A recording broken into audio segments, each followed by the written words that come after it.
Welcome back to Sunday Morning Cafe, our ongoing conversation about how to build and maintain resilience through difficult times. Over the years, I've conducted my own resilience research and paid attention to that research that other clinicians have done. Something comes up time and again when you read that research and when I did my own research. There's a thing that resilient people do and a practice they engage in. I want to talk about that today. And to get there, I want to tell you a story from my own life. This is a story that goes all the way back to when Lisa and I were first married, but before we had children. And we thought to ourselves, let's plan a vacation that if we successfully have some kids, we won't be able to do that because it's not a kid-friendly vacation. So I called an outfitter in those boundary waters between Minnesota and Canada. And that outfitter set us up with our camping equipment, our canoes, and our food, brought us to a particular spot and said, see you at the end of the week. Be sure to be back at such and such a time. We'll pick you up and take you back to civilization. And so we launched ourselves.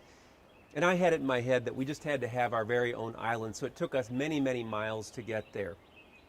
I had this notion that if we could have our own island, we could have our marital newlywed bliss under the stars, until I understood that they're mosquitoes in Minnesota are about the size of softballs, and so not so much on the marital bliss, but a very nice vacation. But by the end of it, we remembered we got to get back, so we packed our stuff up. And as we notice our stuff's packed up, we're seeing that we still have plenty of time, and we have some campfire coffee left. So we sat down and determined that we were going to finish up that last little sip of coffee and that last little sip of the vacation. So we're reading our novels and enjoying ourselves, and we look up in the sky and we start noticing that milky white sky is changing to kind of a blue-black sky with a little bit of green in it, and we're like, we can't wait this thing out. We got to get back at such and such a time. So we hurried and we put ourselves into the boat and launched our boats, and about the time we launched the boat, the heavens launched the rain down onto us. And then pretty soon, as we're out there canoeing, we notice that the wind is picking up. And before long, that rain is coming horizontally into our faces. And it's picking up whitecaps. And we're noticing that if we're not pulling as hard as we can with every pull, we're blowing backwards. And so I don't know if it was Lisa who did it first or me who did it first, but one of us yells out, "Beauty check on the right." And you look over to the right and there's the stand of gorgeous pine trees. Pretty soon, "Beauty check on the left." You look on the left and here's the beautiful bouquet of wildflowers that doesn't even clash, just there for us. The sense that Lisa and I had was that if we do successfully have kids, we're not going to get to enjoy scenery like this.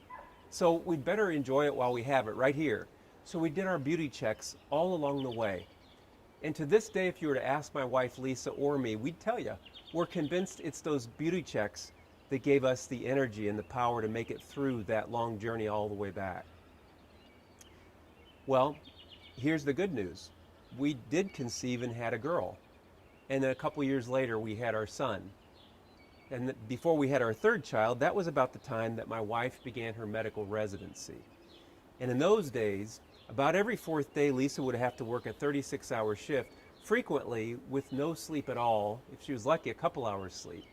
She'd finish that shift, she'd come home. Now, granted, we've got a little 3-year-old and a 9-month-old. She'd stumble through the door and she'd go to bed. She'd wake up the next day and then do her usual 10-hour shift until the fourth day when she'd work her 36-hour shift again. Now me, I cut my workload in half and I'd stay home with the kids. When they took their naps, guess what I was doing? I was writing my dissertation for my PhD, which is that book that you write to get your PhD. If they're taking a nap, I'm writing. And I want to tell you, it did feel like that wind was blowing the rain horizontally into our faces. And it did feel like if we weren't paddling as hard as we could with every pull, we were blowing backwards. Thank goodness Lisa and I remembered to do our beauty checks. If Lisa stumbled through the door with any kind of energy left in her at all, I'd pour out an adult beverage after I got the kids down, and we'd say, we're on a date. That was a beauty check. Or if I could put some food with it, maybe light a candle, I'd say to her, we're at the most exclusive restaurant in St. Louis. We were doing our beauty check. You getting a feel for this? And if we could get the kids and have a day off, we'd go to the zoo and we'd say, we're on vacation. Beauty. What resilient people know how to do is they know how to do their beauty checks. Put a different way, what research says over and over again is that resilient people, they make practically a defiant and intentional decision to find the positivity in any given situation, even in really hard situations. I'm going to say that again. A defiant, intentional decision to find the positivity. What I'm not saying is that on a positive day, they notice the positivity.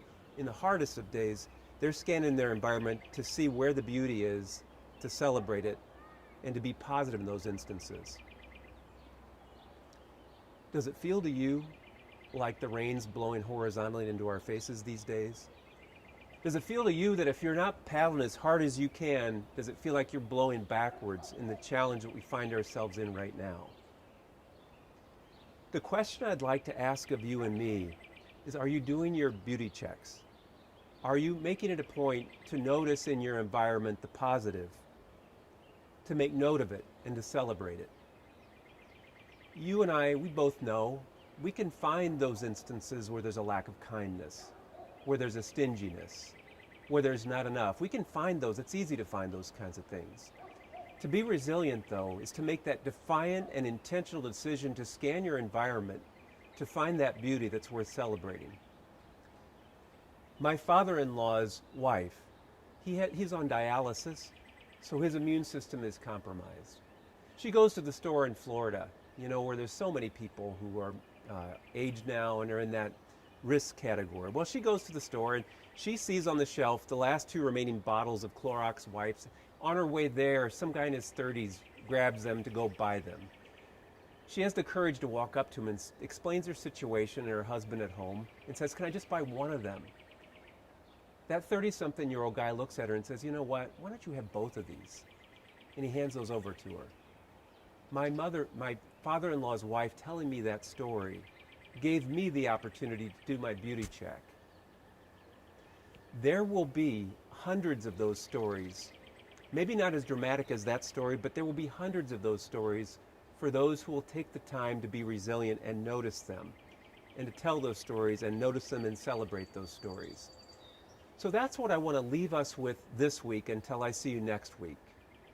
Will you take the time to do your beauty check, whether it's just stepping out your door and noticing and taking it in, or allowing yourself to take in that hug with the person that you are in place with, or the smile that comes your way, or whatever it is, the smaller the better. Will you conduct that beauty check and celebrate it so that your own resilience can grow?